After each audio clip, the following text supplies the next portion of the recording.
अपघाताची गाडी स्पॉट पंचनामा व्हायला पाहिजे, गाडीचा पंचनामा व्हायला पाहिजे. यात गाडीचा पंचनामा केला गेला नाही. गाडीचं वय अवघं 28 दिवसांचं आहे. ही गाडी अतिशय नवीन गाडी आहे, म्हणजे गाडीत काहीच बिघाड नव्हता.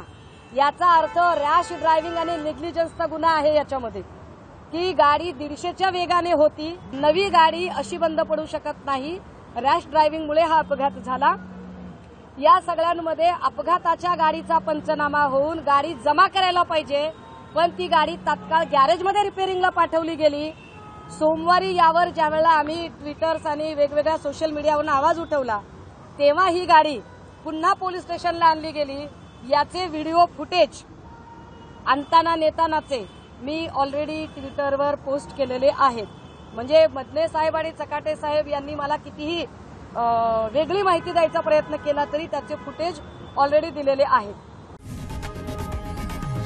लोकशाही मराठी ऐका, पहा, जागरूक रहा.